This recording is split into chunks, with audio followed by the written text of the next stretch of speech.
नमस्कार मित्रों, स्वागत है आप सभी का यूनिवर्सिटी गुरुकुल के यूट्यूब चैनल पर। मैं हूं आदित्य सिंह। आज हम कुछ इम्पॉर्टेंट जीके एंड जीएस के एमसीक्यूज़ को डिस्कस करेंगे। देखिए, मैं एक नए वीडियो सीरीज़ की आज शुरुआत कर रहा हूं, ठीक है। इस वीडियो सीरीज़ में हम जीके एंड जीएस के इम्पॉर्टेंट एमसीक्यूज़ को डिस्कस करेंगे, वो भी बिल्कुल डिटेल्ड वे में, ठीक है। ये जो सीरीज़ होगी हमारी, ये इलाहाबाद यूनिवर्सिटी, बीएचयू, अलीगढ़ मुस्लिम यूनिवर्सिटी और जामिया मिलिया इस्लामिया कि ये एंट्रेंस एग्ज़ाम्स के लिए बहुत ही इम्पॉर्टेंट होगी। देखिए, अभी हाल ही में बीएचयू के एंट्रेंस एग्ज़ाम हो चुके हैं, लेकिन अगले साल यानी नेक्स्ट सेशन के लिए जो एंट्रेंस एग्ज़ाम्स होंगे उसके लिए ये सीरीज़ हेल्पफुल होगी। और अभी इलाहाबाद यूनिवर्सिटी के जो एंट्रेंस एग्ज़ाम्स हैं वो बिल्कुल अभी 10 दिनों बाद यानी होने ही वाले हैं, ठीक है। अलीगढ़ मुस्लिम यूनिवर्सिटी के भी एग्ज़ाम्स अभी होने वाले हैं। जामिया मिलिया इस्लामिया जो यूनिवर्सिटी है उसकी भी अभी एंट्रेंस एग्ज़ाम्स होने वाले हैं। तो आप इस वीडियो सीरीज़ को बिल्कुल ध्यानपूर्वक देखेंगे, ठीक है। और आप ज़रूर जो जीएस और जीके का सेक्शन होता है एंट्रेंस एग्ज़ाम्स में, उनमें आप ज़रूर लाभान्वित होंगे। और एक चीज़ और देखिए, ये वीडियो सीरीज़ बाइलिंगुअल होगी। हमारा कंटेंट जो है वो इंग्लिश में होगा, लेकिन मैं आपको बिल्कुल आसानी से हिंदी में भी समझाऊंगा, ठीक है। और आप इन वीडियो सीरीज़ को बिल्कुल सीरियसली देखेंगे क्योंकि ये बहुत ही हेल्पफुल होगा आपको। तो चलिए बिना देरी के हम शुरुआत करते हैं। देखिए, ये जो क्वेश्चंस हैं ये बिल्कुल इंग्लिश में हैं और मैं इसे हिंदी में भी एक्सप्लेन करूंगा और आप सबको बताऊंगा, ठीक है। और आप मुझे कमेंट बॉक्स में ज़रूर बताएंगे कि इन 40 क्वेश्चंस में से आपके कितने आंसर सही हुए हैं, ठीक है। तो चलिए शुरुआत करते हैं बिना देरी के। हमारा पहला क्वेश्चन है, विच of the following virus is responsible for causing the pandemic recently. प्रश्न हमसे यह कह रहा है कि हाल ही में वह कौन सा वायरस है जो हाल ही में एक पैंडमिक विश्व महामारी लेकर आया है, ठीक है। यानी जो हाल ही में जो महामारी चल रही है उसके लिए कौन सा विषाणु, कौन सा वायरस जो है वह उत्तरदायी है, ठीक है। तो उसका करेक्ट आंसर हमारा क्या हो जाएगा? हमारा करेक्ट आंसर हो जाएगा कोविड-19, ठीक है। कोविड-19, इसी को हम जैसे कि कोरोना वायरस से जो बीमारी उत्पन्न हुई है उसी को हम कह रहे हैं कोविड-19, ठीक है। ये ऑफिशियल नेम है, ये दिया गया नेम किसके द्वारा? WHO के द्वारा, ठीक है। आगे चलते हैं। Which of the following words has been chosen as the Oxford Hindi word of the year 2019। देखिए, ये जो शुरुआत के 5 क्वेश्चन हैं ये करंट अफेयर्स के हैं, उसके बाद जो क्वेश्चन आएंगे वो स्टैटिक जीके और बाकी सब जीके एंड जीएस के क्वेश्चन होंगे। देखिए, हमारा सेकंड क्वेश्चन कह रहा है कि निम्न में से कौन सा शब्द जो है वह ऑक्सफोर्ड हिंदी शब्द जो है 2019 का चुना गया है, ठीक है। तो इनमें से कौन सा शब्द जो है ऑक्सफोर्ड हिंदी शब्द 2019 के लिए चुना गया है? तो उसका करेक्ट आंसर क्या हो जाएगा? संविधान। क्या हो जाएगा करेक्ट आंसर? संविधान, ठीक है। हमारा तीसरा प्रश्न है, which state government has started virtual police station. देखिए, हमसे प्रश्न यह कह रहा है कि कौन सी राज्य सरकार ने आभासी पुलिस स्टेशन की शुरुआत की है? तो उसका करेक्ट आंसर क्या हो जाएगा? आप सभी जानते हैं, इसका करेक्ट आंसर होगा उड़ीसा। क्या हो जाएगा? उड़ीसा। देखिए, उड़ीसा के सीएम कौन है? वर्तमान में मुख्यमंत्री कौन है? नवीन पटनायक जी, ठीक है। उत्कल दिवस यानी उड़ीसा का जब स्थापना हुआ था 1936 में बिहार से अलग होने के बाद, तो वही 1 अप्रैल को जो है उत्कल दिवस मनाया जाता है, ठीक है। तो इन सब चीज़ों को भी बिल्कुल आप याद रखेंगे, ये सब चीज़ भी बहुत इंपॉर्टेंट है, ऐसे क्वेश्चंस बनते हैं एग्जाम में। अगले क्वेश्चन को चलते हैं। What is the rank of India in human development index 2019। यानी भारत का मानव विकास सूचकांक में कौन सा रैंक था, ठीक है। यानी 2019 का जो रिपोर्ट आई है उसमें कौन सा रैंक था? देखिए, जो ह्यूमन डेवलपमेंट इंडेक्स रिपोर्ट होती है यह UNDP, United Nations Development Programme, उसके द्वारा पब्लिश की जाती है और ये पर ईयर पब्लिश की जाती है। इसका करेक्ट आंसर क्या हो जाएगा? 129th, ठीक है। भारत जो है इसमें एक पोजीशन ऊपर आया है, 129 स्थान पर वर्तमान में है। इसके पहले किस स्थान पर था? 2018 में 130 स्थान पर, यानी एक स्थान भारत ऊपर आया है, ठीक है। एक चीज़ और देखिए, यह रिपोर्ट जो है बहुत इंपॉर्टेंट है। ये रिपोर्ट जो है इसको विकास किसने किया था, मतलब इसको विकसित किसने किया था? तो कुछ लोगों का क्या मानना है, एक तरीके से सही भी है, कि पाकिस्तान के इकोनॉमिस्ट एक कोई हक करके थे, ठीक है, और एक अमर्त्य सेन, ये दोनों लोग मिलके जो है इसको शुरुआत किए थे, ठीक है। इसका मतलब कि कॉन्सेप्ट लेके आए थे। अगले क्वेश्चन की ओर चलते हैं। हमारा नेक्स्ट क्वेश्चन होगा, who among the following has been appointed as the foreign secretary of India, ठीक है। हमसे प्रश्न यह कह रहा है कि भारत के विदेश सचिव के रूप में किसे नियुक्त किया गया है? तो वह किसे नियुक्त किया गया है? वह नियुक्त किया गया है हर्षवर्धन श्रृंगला जी को। किसको? हर्षवर्धन श्रृंगला जी को, ठीक है। अब देखिए, हर्षवर्धन श्रृंगला जी को विदेश सचिव के रूप में नियुक्त किया गया है। अब हमारा सेकंड ऑप्शन यहाँ पे कह रहा है एस जयशंकर। ये कौन है? ये हमारे वर्तमान में विदेश मंत्री हैं, ठीक है, फॉरेन अफेयर्स मिनिस्टर्स हैं, ठीक है। अब देखिए ये हमारे सी ऑप्शन दिया हुआ है राजनाथ सिंह जी, ये कौन है? ये हमारे वर्तमान में क्या है? रक्षा मंत्री हैं। वर्तमान में क्या है? हमारे रक्षा मंत्री हैं, ठीक है। बिल्कुल क्लियर हो गया होगा आपको। अगले क्वेश्चन को चलते हैं। हमारा नेक्स्ट क्वेश्चन है who was defeated by Sher Shah in the battle of Chausa. देखिए हमसे प्रश्न यह पूछ रहा है कि शेर शाह के द्वारा चौसा के युद्ध में कौन पराजित हुआ था। हमसे यही प्रश्न पूछ रहा है। हमारा करेक्ट आंसर क्या है ये आप सब मुझे बताएंगे भी कमेंट बॉक्स में, आप सब जानते भी हैं। ये करेक्ट आंसर क्या हो जाएगा? हुमायूं। कौन हारा था? हुमायूं। अब देखिए हुमायूं हारे थे, ठीक है। अब यह युद्ध हुआ कब था, यानी बैटल ऑफ चौसा जो है वह कब हुआ था? तो यह हुआ था 1539 AD में, ठीक है, यानी 1539 AD, ठीक है। इसका करेक्ट आंसर होगा। देखिए हिस्ट्री से ऐसे जो बैटल्स हैं बहुत इंपॉर्टेंट है, जैसे battle of Panipat, battle of Plassey, फिर ये चंदावर का युद्ध, तराइन का युद्ध, ये सब बहुत ही इंपॉर्टेंट क्वेश्चन है, ठीक है। इनको आप बिल्कुल ध्यानपूर्वक देखेंगे। अगले क्वेश्चन को चलते हैं। In which language Tuzuk e Baburi was written. देखिए तुजूक ए बाबरी जो है वह किस भाषा में लिखा गया था? तो वह जो है टर्किश यानी तुर्की भाषा में लिखा गया, ठीक है। यह जो है तुजूक ए बाबरी जो है बाबर का ऑटोबायोग्राफी, ठीक है, यानी आत्मकथा है, ठीक है। बिल्कुल क्लियर है, आप इसे बिल्कुल ध्यानपूर्वक याद रखेंगे, इससे क्वेश्चंस बहुत बनते हैं, ठीक है। अब अगले क्वेश्चन को चलते हैं। हमारा 8th क्वेश्चन है when was the second battle of Panipat was fought. हमसे प्रश्न यह कह रहा है कि पानीपत का द्वितीय युद्ध कब लड़ा गया था, यानी कब हुआ था, ठीक है। तो यह कब हुआ था द्वितीय युद्ध? 1556 में। कब हुआ था? 1556 यानी 1556 में, ठीक है। अब देखिए यह युद्ध किसके और किसके बीच में हुआ था? तो अकबर और हेमू के बीच में हुआ था। इस युद्ध में अकबर के सेनापति कौन थे? मानसिंह प्रथम थे, ठीक है। बिल्कुल क्लियर। अगला देखते हैं 1526 में क्या हुआ था? हमारा पानीपत का प्रथम युद्ध, ठीक है, फर्स्ट बैटल ऑफ पानीपत। इसमें क्या हुआ था? बाबर जो है इब्राहिम लोदी को हराकर मुगल वंश की स्थापना कर दिया था, ठीक, बिल्कुल क्लियर। 1576 को देखते हैं। 1576 में क्या हुआ था? यहाँ पे हल्दी घाटी की युद्ध थी, ठीक है। क्या हुआ था 1576 में? बैटल ऑफ हल्दी घाटी, ठीक है। ये किसके किसके बीच में हुआ था? जो हल्दी घाटी युद्ध है वह जो है महाराणा प्रताप और अकबर के बीच में हुआ था, ठीक है। और एक चीज़ देखिए मैं यहाँ पे आपको बताया हूँ 1556 में जो है मानसिंह प्रथम नहीं, वो जो है अकबर थे, अकबर और हेमू के बीच में हुआ था, ठीक है। बिल्कुल आप इसे थोड़ा सा करेक्ट कर लेंगे, अकबर और हेमू के बीच में हुआ था। ये 1576 में जो है अकबर की सेना को जो है मानसिंह प्रथम जो है वो उसका सेनापति था, ठीक है। यहाँ से आप बिल्कुल क्लियर हो जाएंगे, थोड़ा सा कन्फ्यूजन नहीं होना चाहिए आपको। हम अगले क्वेश्चन को देखते हैं। हमारा नेक्स्ट क्वेश्चन है देखिए हमारा नेक्स्ट ऑप्शन है 1761 यानी 1761। 1761 में क्या हुआ था? हमारा पानीपत का तीसरा युद्ध हुआ था, ठीक है। यह किसके किसके बीच में हुआ था? अफगान और मराठाओं के बीच में, यानी अफगानों और मराठाओं के बीच में हुआ था, जिसमें मराठाओं की पराजय हुई थी और अफगानों की विजय हुई थी, ठीक, बिल्कुल क्लियर। अगले क्वेश्चन को चलते हैं। Tripitakas are the sacred text of. हमसे यह कह रहा है कि जो त्रिपिटक है वह किसका धार्मिक ग्रंथ है, यानी पवित्र ग्रंथ है। तो वह किस धर्म का धार्मिक ग्रंथ है या पवित्र ग्रंथ है? तो वह है बुद्धिज़्म का, किसका? बौद्ध धर्म का, ठीक है, बिल्कुल क्लियर है आप सभी को। अगले क्वेश्चन को चलते हैं। Megasthenes was the ambassador of. हमसे प्रश्न यह कह रहा है कि मेगास्थनीज किसका राजदूत था? तो वह किसका राजदूत था? मेगास्थनीज जो है वह सेल्यूकस का राजदूत था। देखिए मेगास्थनीज चंद्रगुप्त मौर्य के दरबार में आया था। उसकी एक महत्वपूर्ण एक इम्पॉर्टेंट बुक है, वो उसका नाम क्या है? इंडिका। क्या नाम है उसका? इंडिका। अगले क्वेश्चन को चलते हैं।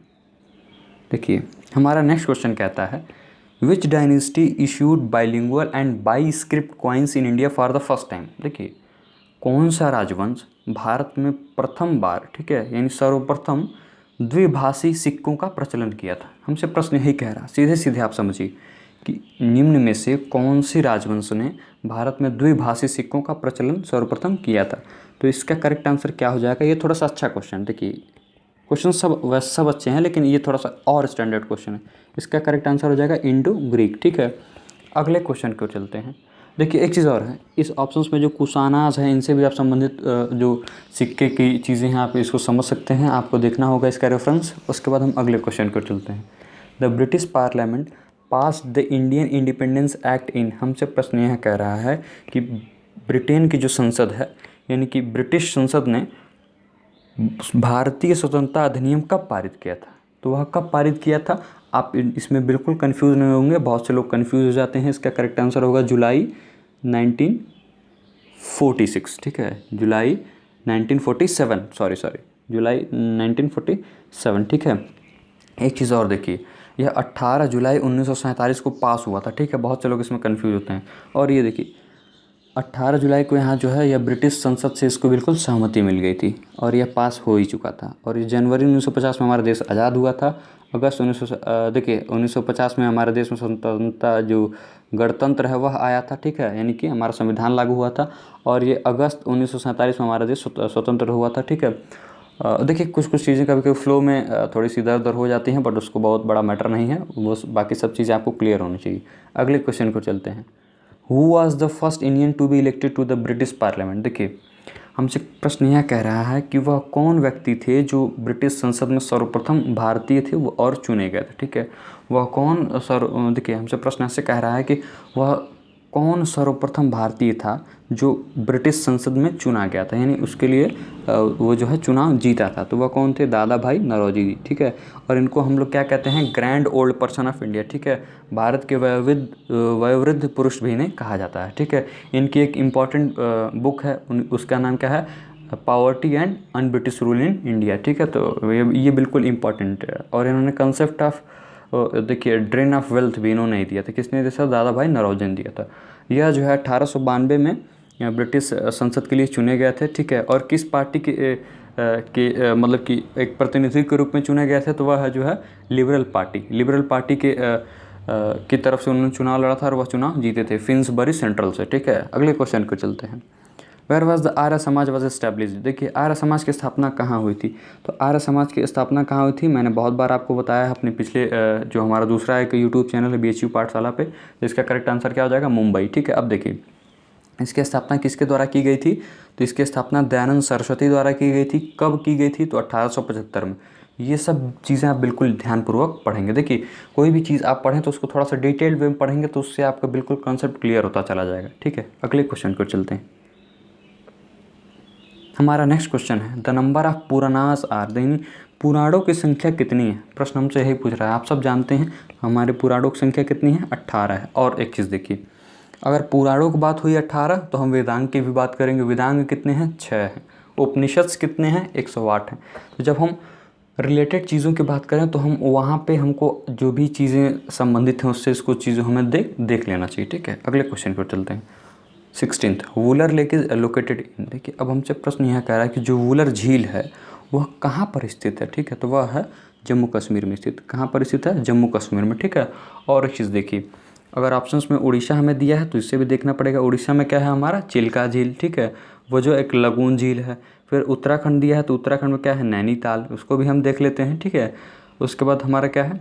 राजस्थान दिया हुआ है। राजस्थान में क्या है? हमारा सांभर झील, ठीक है। सांभर झील, सांभर लेक कहाँ पे? हमारा उड़ीसा जो है राजस्थान में, ठीक है। देखिए इन सब चीज़ों को बिल्कुल देखना ज़रूरी है। ऑप्शंस को डिटेल वे में थोड़ा सा एनालिसिस करके पढ़ना ज़रूरी है। अगले क्वेश्चन को चलते हैं। हमारा 17वां प्रश्न है Tehri dam project is on which river. हमसे प्रश्न यह कह रहा है कि जो टिहरी डैम है यानी टिहरी बांध है, ठीक है, वह किस नदी पर अवस्थित है, ठीक है। तो इसका करेक्ट आंसर क्या हो जाएगा? हमारा भागीरथी नदी पर अवस्थित है, ठीक है। अब देखिए चिनाब ऑप्शन में दिया हुआ है। चिनाब नदी पर कौन सा बांध स्थित है? वह है सलाल, ठीक है। सलाल जो प्रोजेक्ट है, सलाल मल्टीपर्पज़ प्रोजेक्ट है, वह किस पे है? चिनाब रिवर पे है। कृष्णा भी ऑप्शन में दिया है। कृष्णा रिवर पे कौन सा प्रोजेक्ट है? हमारा नागार्जुन सागर डैम है, ठीक है। अगर गोदावरी ऑप्शन में दिया है तो गोदावरी को भी हमें देखना होगा, ठीक है। गोदावरी के पे कौन सा डैम या फिर कौन सा प्रोजेक्ट स्थित है? तो वह है घटघर डैम। कौन सा है? घटघर डैम जो है वो गोदावरी पर अवस्थित है, ठीक है। ये सब बिल्कुल चीज़ें क्लियर हो गई होंगी। अगले क्वेश्चन को चलते हैं। Which of the following is the wettest place in India. हमसे प्रश्न यह कह रहा है कि भारत में कौन सा सबसे नमी वाला जगह है या सबसे गीली जगह है, ठीक है। तो उसका करेक्ट आंसर क्या हो जाएगा? हमारा मौसिन राम, ठीक है। मौसिन राम, मौसिन राम कहाँ पे पड़ता है? ये हमारा पड़ता है मेघालय में। और पूर्व में यानी कुछ समय पहले कौन सा हमारा सबसे गीला जगह था यानी वेटेस्ट प्लेस इन इंडिया था? तो वह था चेरापूंजी, ठीक है। लेकिन वर्तमान में कौन है? मौसिन राम। इसमें आपको बिल्कुल भी कंफ्यूज नहीं होना है। अगले क्वेश्चन को चलते हैं। Which of the following desert is rich in gold reserve. हमसे प्रश्न यह पूछ रहा है कि निम्नलिखित में से कौन सा मरुस्थल जो है वह सोने के भंडार में जो है वह समृद्ध है, ठीक है। तो वह कौन सा हमारा है? देखिए इसमें अटकामा कौन सा हो जाएगा? हमारा अटकामा जो हमारा डेजर्ट है, मरुस्थल है, वह जो है सोने के संचित भंडार में वह बहुत ही समृद्ध है। ठीक है, अब देखिए बात करें थार की, थार जो है इंडिया और भारत में, यानी भारत और पाकिस्तान, इंडिया एंड पाकिस्तान, यानी भारत पाकिस्तान में यह फैला हुआ है, विस्तार इसका प्रमुखतः राजस्थान भारत का जो क्षेत्र है, अरब जो है ये अरब में पड़ता है। अरब मरुस्थल आप सब जानते हैं। मंगोलिया जो है यह पड़ता है हमारे चीन के उत्तर में। ठीक है, कहाँ पड़ता है? चीन के उत्तर में। ठीक है, और यहाँ पे एक जो प्रमुख है वो उसका नाम है, उस मरुस्थल का क्या नाम है? Gobi desert. क्या नाम है हमारा? गोबी मरुस्थल। ठीक है, अगले क्वेश्चन को चलते हैं। Koderma in Jharkhand is a leading producer of. प्रश्न हमसे यह कह रहा है कि जो कोडरमा है झारखंड में, वह किसका जो है प्रमुख उत्पादक है? वह स्थान जो है किस चीज़ का प्रमुख उत्पादक? तो वह किस चीज़ का प्रमुख उत्पादक है? माइका का। ठीक है, माइका का, अभ्रक जिसको कहते हैं। ठीक है, माइका। ठीक है, और देखिए अगर ऑप्शन में दिया है गोल्ड, सोना, सोना से संबंधित भारत में कौन से प्रमुख खान है? कोल्लार। कहाँ पड़ता है? कर्नाटका में। हमारा सी ऑप्शन दिया हुआ है आयरन। ठीक है, आयरन से संबंधित बहुत से खाने हैं, लेकिन हम यहाँ पे बैलेडीला की ही बात कर लेते हैं। बैलेडीला कहाँ पड़ता है? छत्तीसगढ़ में। कॉपर की बात करें, तांबा, तांबा से संबंधित कौन सी खान है भारत में? तो वह है खेतड़ी। खेतड़ी कहाँ पड़ता है हमारा? राजस्थान में। तो इससे भी क्वेश्चंस आते हैं। ज्योग्राफी का ये एक इंपॉर्टेंट सेक्शन है, आपको इसको बिल्कुल ध्यानपूर्वक देखना होगा। ठीक है, मिनरल्स के बारे में। अगले क्वेश्चन को चलते हैं। हमारा नेक्स्ट क्वेश्चन हमसे कहता है world forest day is celebrated on, यानी विश्व वन दिवस कब मनाया जाता है, यानी कब आयोजित किया जाता है? तो इसका करेक्ट आंसर क्या हो जाएगा हमारा? देखिए इन सब चीज़ों को आप कंफ्यूज नहीं होंगे। यहाँ पे थोड़ी सी कन्फ्यूजन होगी आपको। 21 मार्च भी है ऑप्शन में और 22 मार्च भी है, तो यहाँ आप कन्फ्यूज हो सकते हैं, बल्कि लेकिन आपको कन्फ्यूज नहीं होना। ठीक है, देखिए हमारा करेक्ट आंसर क्या हो जाएगा? 21 मार्च। ठीक है, अब देखिए 22 मार्च को हम क्या मनाते हैं? देखिए 22 मार्च को हम वर्ल्ड वाटर डे मनाते हैं। 22 अप्रैल भी दिया है ऑप्शन में, तो उसको क्या हम मनाते हैं? अर्थ डे। ठीक है, पृथ्वी दिवस मनाते हैं। 5 जून की बात आए, 5 जून को हम पर्यावरण दिवस यानी इन्वायरमेंट डे मनाते हैं। ठीक है, बिल्कुल क्लियर हो गया होगा आपको। अगले क्वेश्चन को चलते हैं। Dudhwa national park is located in. हमसे प्रश्न यह कह रहा है कि जो दुधवा राष्ट्रीय पार्क है, ठीक है, वह राष्ट्रीय उद्यान है, वह कहाँ पर अवस्थित है? ठीक है, तो वह अवस्थित है हमारे उत्तर प्रदेश में। कहाँ पर स्थित है? उत्तर प्रदेश में। अब देखिए मध्य प्रदेश ऑप्शन में दिया है हमारे पास। मध्य प्रदेश में कौन सा है? देखिए कान्हा नेशनल पार्क, यह जो है टाइगर्स के लिए फेमस है। ठीक है, और देखिए असम भी ऑप्शन में दिया है। असम में काजीरंगा है, मानस नेशनल पार्क है, तो इन दोनों को भी आप याद रखेंगे। और उत्तराखंड में है, तो उत्तराखंड में हमारा प्रमुख कौन सा है? जो जिम कॉर्बेट है नेशनल पार्क है, वो है जिम कॉर्बेट नेशनल पार्क। ठीक है, और भारत का जो प्रथम ये नेशनल पार्क है वो कौन सा है? जिम कॉर्बेट नेशनल पार्क ही है। ठीक है, तो आप बिल्कुल ध्यानपूर्वक इन सब चीज़ों को याद रखेंगे। हमारा नेक्स्ट क्वेश्चन होगा आपसे ऑप्टिमम थ्योरी ऑफ पॉपुलेशन, यानी जनसंख्या का अनुकूलतम सिद्धांत किसने दिया था, यानी किसने प्रतिपादित किया था? ठीक है, तो इसका करेक्ट आंसर क्या हो जाएगा? डाल्टन ने दिया था। किसने दिया था? डाल्टन ने। ठीक है, आप कंफ्यूज नहीं होंगे कि डाल्टन ने एटम्स के बारे में भी कुछ बताया था, वो वही हैं। ठीक है, ये वही डाल्टन है। देखिए ये बहुत ही मतलब कि उस समय के लोग बहुत विद्वान हुआ करते थे, वो विभिन्न क्षेत्रों में कुछ न कुछ अपना ज्ञान दिया करते थे। ठीक है, अगले क्वेश्चन को चलते हैं। The temperature of the surface of the sun in degree Celsius, यानी सूर्य की जो सतह है उसका तापमान कितना है, वो हमको किस में बताना है? डिग्री सेल्सियस में बताना है। तो इसका करेक्ट आंसर हमारा क्या हो जाएगा? 6000 डिग्री सेल्सियस। कितना है हमारा? 6000 डिग्री सेल्सियस। ठीक है, अगले क्वेश्चन को चलते हैं। The largest producer of coffee in India in, Bharat में कॉफ़ी का सर्वाधिक उत्पादक राज्य है, कौन सा राज्य है हमारा? कौन सा राज्य है? कर्नाटक। ठीक है, अब देखिए असम दिया है। असम में सबसे अधिक भारत में चाय उत्पादन होता है। ठीक है, largest producer of T in India is Assam. Gujarat में क्या है? मूंगफली का सबसे अधिक उत्पादन होता है। Largest producer of groundnut in India is Gujarat. Uttar Pradesh में शुगर केन सबसे अधिक होता है। गन्ना सबसे अधिक उत्पादन होता है भारत में।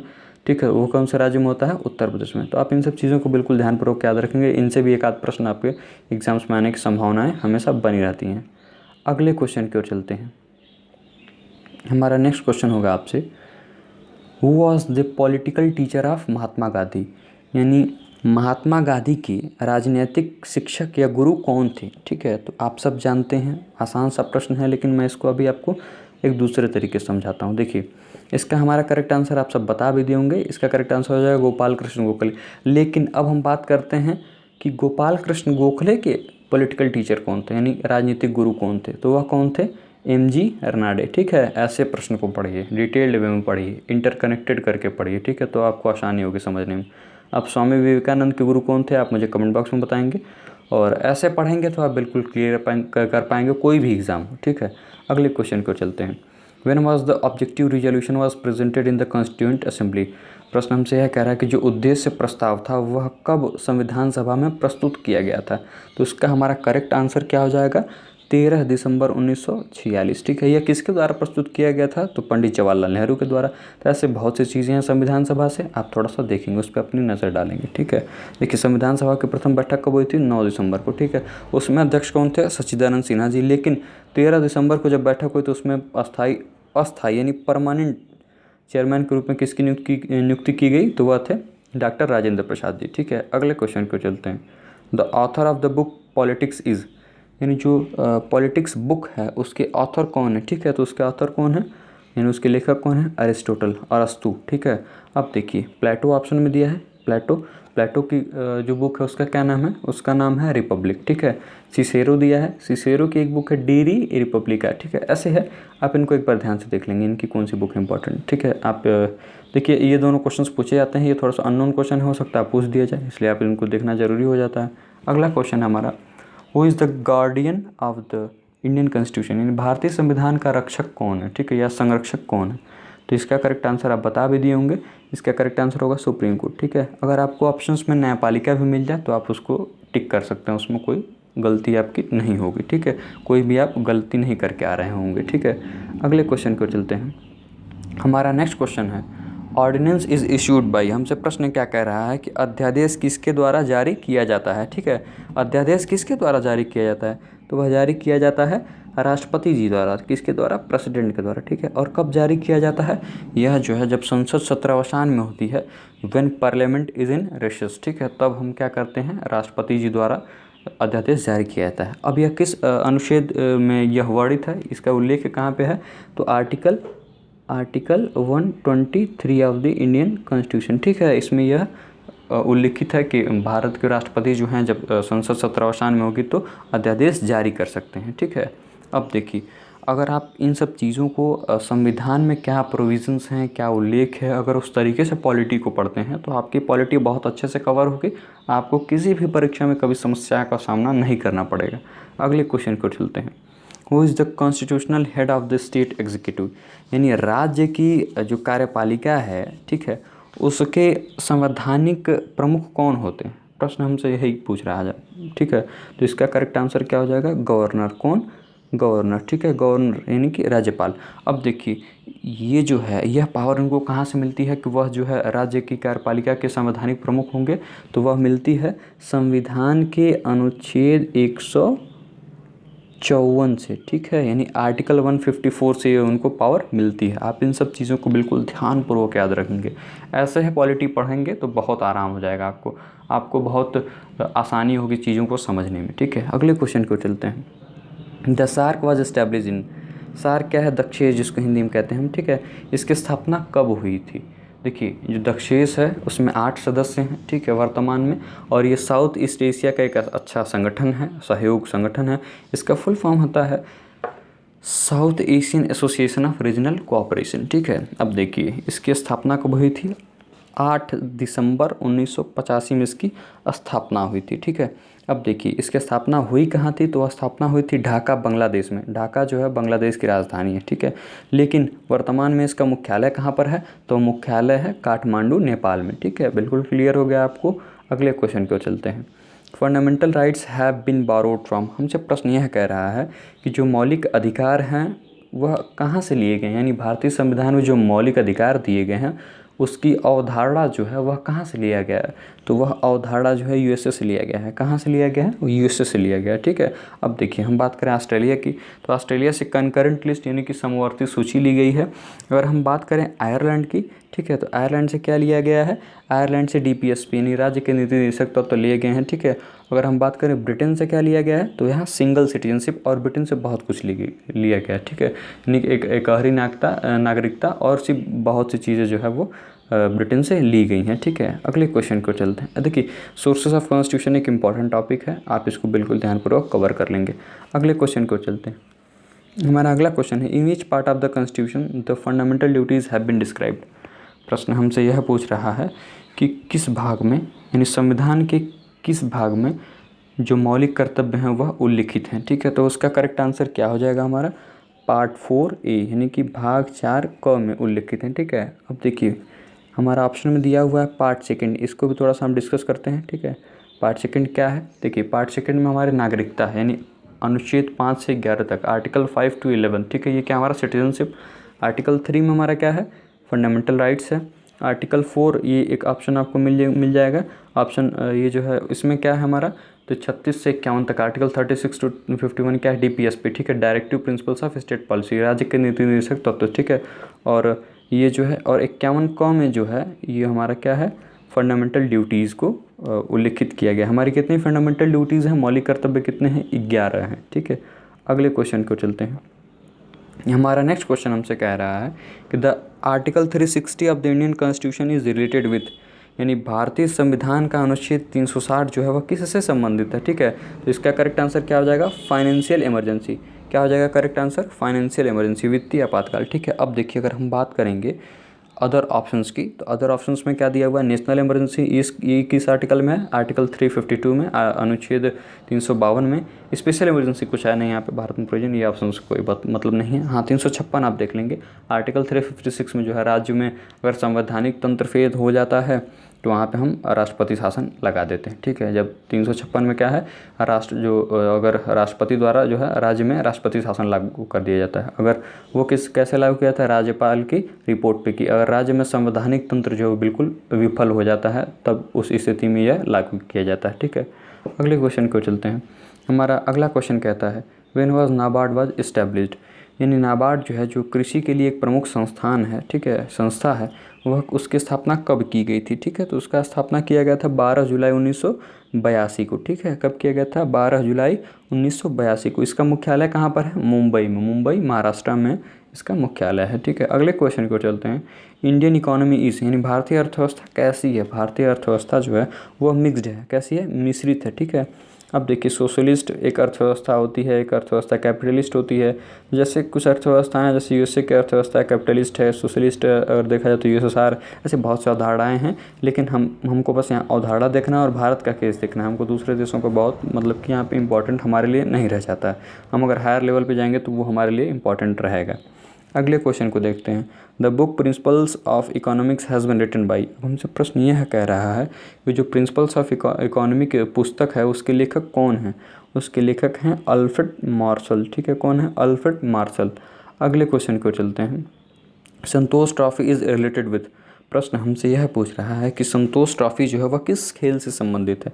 तो वह किस खेल से संबंधित है? आप सब जानते भी हैं, उसका करेक्ट आंसर है फुटबॉल। ठीक है, अब देखिए ऐसे ही खेलों से संबंधित जो विभिन्न कप, टूर्नामेंट्स, बाकी जो आयोजन होते हैं उनको आपको देखना होगा, क्योंकि ऐसे प्रश्न एग्जाम में पूछे जाते हैं। देखिए अगर क्रिकेट की बात करें, ICC वर्ल्ड कप है और विभिन्न खेल हैं, चैंपियंस ट्रॉफी है, बहुत से ऐसे आयोजन जो है क्रिकेट से संबंधित होते हैं। ठीक है, अब देखिए हॉकी की अगर बात करें तो हॉकी में भी वर्ल्ड कप होता है। क्यों? हॉकी में भी वर्ल्ड कप होता है और चैंपियनशिप होती है, तो वो सब चीज़ें भी आप देख लेंगे। लॉन टेनिस की बात करें तो इससे एक इंपॉर्टेंट है डेविस कप, ये एग्जाम्स में पूछा जाता है। ठीक है, तो विम्बलडन भी है, बहुत से टूर्नामेंट्स है जिसको आप देख सकते हैं। ऑस्ट्रेलियन ओपन है, बहुत से होते हैं, तो आप उन सबको देख लेंगे आसानी से। बहुत आसान सा टॉपिक है और आपको वो 1 से 2 नंबर दे के ही एग्ज़ाम में जाएगा। ठीक है, स्कोरिंग टॉपिक है। अगले क्वेश्चन को चलते हैं और ये हमारा लास्ट क्वेश्चन होगा। A passage to India has been written by. ठीक है, देखिए अ पैसेज टू इंडिया पुस्तक जो है वो किसके द्वारा लिखी गई है? तो यह पुस्तक जो है E.M. फॉर्स्टर के द्वारा लिखी गई है। अब एक चीज़ देखिए, महात्मा गांधी जी ने कौन सी पुस्तक लिखी थी? My experiments with truth. ठीक है, ये जो है उनकी पुस्तक आत्मकथा थी। एक पंडित जवाहरलाल नेहरू जी द्वारा कौन सी पुस्तक लिखी गई? The discovery of India. ठीक है, ये डॉक्टर B.R. अम्बेडकर जी द्वारा कौन सी पुस्तक लिखी गई? Annihilation of caste. ठीक है, यह कब लिखी गई थी? 1936 में। ठीक है, कब लिखी गई थी? 1936 में, 1936 में। तो ये था आज का हमारा इम्पॉर्टेंट GK एंड GS का सेक्शन। ठीक है, और आगे भी हम ऐसे इम्पॉर्टेंट क्वेश्चंस को डिस्कस करेंगे। ठीक है, और अगर आपको कोई भी सुझाव हो, कोई भी कमेंट हो, तो आप मुझे कमेंट बॉक्स में बता सकते हैं। और आपने कितना स्कोर किया ये भी मुझे आप कमेंट बॉक्स में बताएंगे। ठीक है, stay connected with us for more information. Thank you for giving your valuable time. और चैनल को सब्सक्राइब करिए यूनिवर्सिटी गुरुकुल को। हम यहाँ पे ऐसे इंपॉर्टेंट सेशंस को बहुत ही लाएंगे और आप सबकी बिल्कुल मदद होगी। और अगर आपको कोई भी सुझाव हो तो आप मुझे कमेंट बॉक्स में ज़रूर बताएंगे। बहुत बहुत धन्यवाद।